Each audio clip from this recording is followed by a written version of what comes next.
Hello everyone, welcome back to my YouTube channel trading trends. आप सभी का एक डेली एनालिसिस की वीडियो में स्वागत है।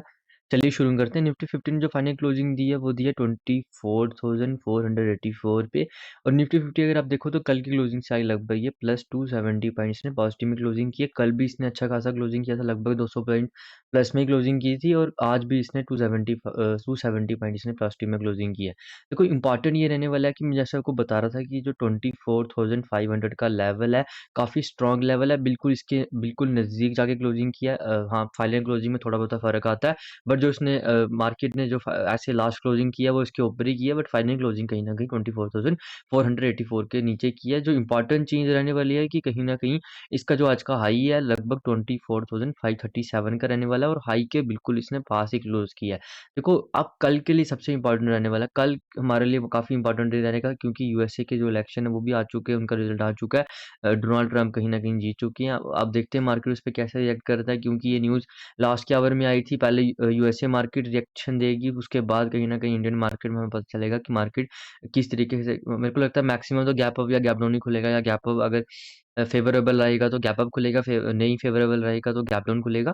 बट फिर भी चांसेस कहीं न कहीं गैप अप खुलने के बने हुए हैं, बट हमें ये चीज़ देखनी पड़ेगी, क्योंकि देखो यार हमारे लेवल्स तो आ चुके हैं।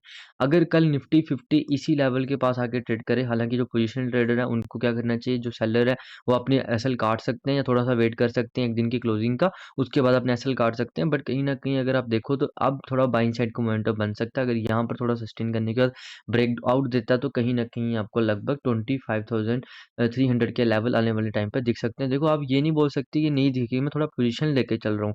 स्टार्टिंग में आप ये इंट्राडे में आपको ये अज़्यूम नहीं करना है कि 25,300 पहुँच ही जाएगा जल्दी-जल्दी, ऐसा नहीं है। मार्केट स्लो डाउन चलेगा, आराम-आराम से मूवमेंट करेगा। इंट्राडे की कहानी अलग रहती है।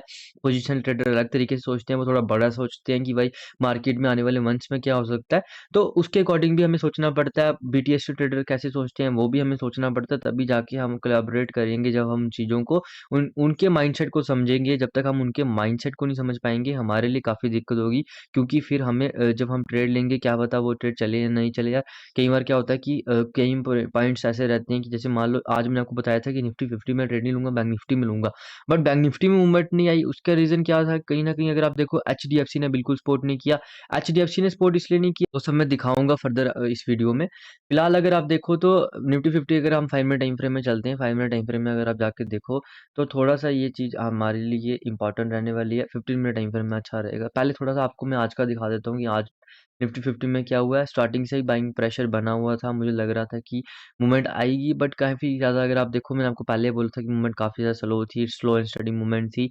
कल इसकी एक्सपायरी भी है तो ये इम्पोर्टेंट रहने वाला है। 24,000 ये वाला 400 से लेके लगभग 520 530 के बीच का लेवल इम्पोर्टेंट रहने वाला है। यहाँ पर कहीं भी सस्टेन करने का ब्रेकआउट करेगा तो मैं कहीं न कहीं एक ट्रेड लूँगा, बुलिश ट्रेड लूँगा। गैप अप खुल गया या गैप डाउन खुल गया, अगर इसके नीचे बेयरिश प्रोजेक्शन बनाएगा, यहाँ पर बेयरिश प्रोजेक्शन बनाएगा तो यहाँ मैं एक बेयरिश एंट्री लूँगा, या कहीं न कहीं थोड़ा-सा मैं कोशिश करूँगा यहाँ सेल करने की।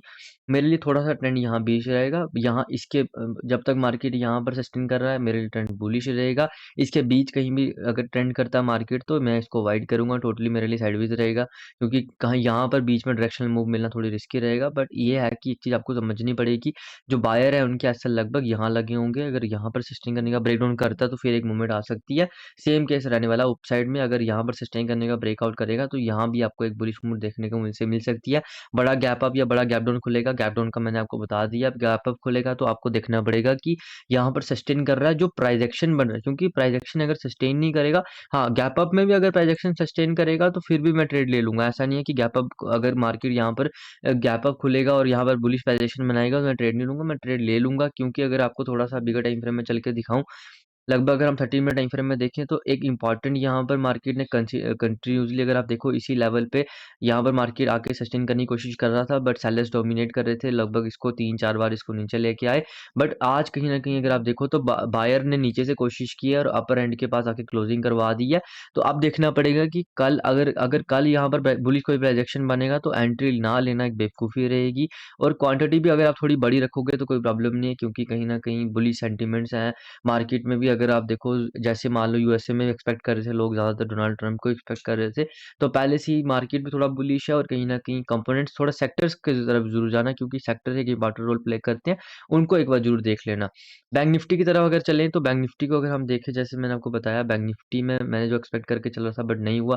हालाँकि यही होता है यार, आपको आपको आप कुछ भी सोच के चलोगे, आप ये सोच के चलोगे कि भाई एसएलबी कट सकता है, क्योंकि बैंक निफ्टी ने अच्छा खासा यहाँ पर प्राइजेक्शन बनाया था, कंटिन्यूअसली कितने दिन से यहाँ पर होल्ड किया, उसके बाद इसने अपर एंड किया, आके क्लोजिंग की। हाँ, शायद ये मैंने चीज़ कंसिडरेशन में ली कि मूवमेंट बड़ी हो चुकी है, बट सबसे ज़्यादा इंपॉर्टेंट चीज़ रहने वाली थी कि एचडीएफसी का अगर मैं आपको चार्ट दिखाऊं, एचडीएफसी बैंक का अगर आप चार्ट देखो तो एचडीएफसी बैंक के चार्ट में आपको क्लियर कट दिख रहा है कि अगर मैं इसको one one week time frame में ले जाऊंगा, 1 वीक टाइम फ्रेम में अगर आप देखो तो कंटिन्यूअसली उस लेवल के पास ट्रेड कर रहा था, यहाँ से कई बार गिर चुका है।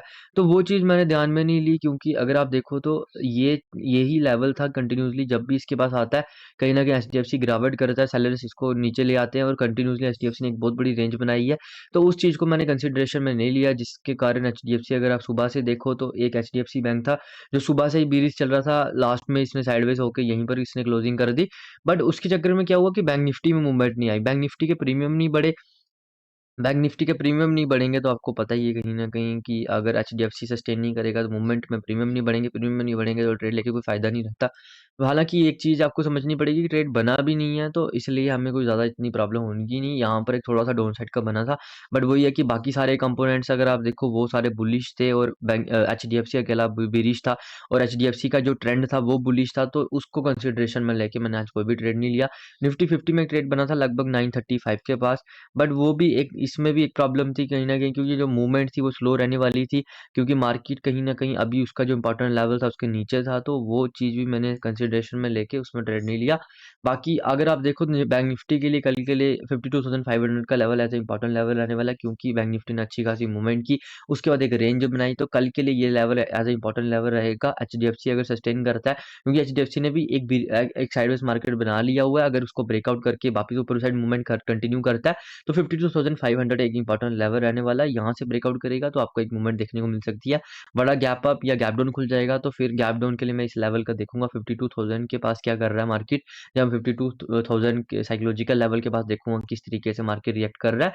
खासकर अगर आप देखो तो कंपोनेंट्स काफी ज्यादा आपको हेल्प करेंगे इस कहीं ना कहीं ऐसी मूवमेंट में, जहां पर कहीं ना कहीं मार्केट एक इंपॉर्टेंट लेवल के पास आ जाता है, या 52,000 हो गया, 51,000 हो गया। अगर कंपोनेंट्स की जो ट्रेंड है, उनका जो डेली इंट्राडे का ट्रेंड है, इंट्राडे का ट्रेंड कैसे डिफाइन होता है, जो 915 की कैंडल है, 10-15 मिनट अगर मार्केट सस्टेन कर गया है तो उसके बाद वो हमारे लिए as a important support resistance consider किया जाता है।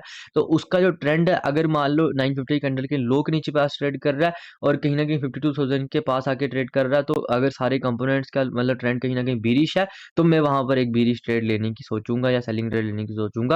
बट तब तक मैं कोशिश करूंगा कि अगर ऐसा नहीं होता कि ट्रेंड बुलिश रहता है, मेजॉरिटी सिर्फ एचडीएफसी का बीच रहता, तो फिर मैं इस ट्रेड को भी अवॉइड करूंगा, फिर मैं बेहतरीन रहेगा, बेस्ट रहेगा मार्केट अगर फ्लैट खुलने के बाद ब्रेकआउट मूव थे। Thanks for watching this video, have a nice day.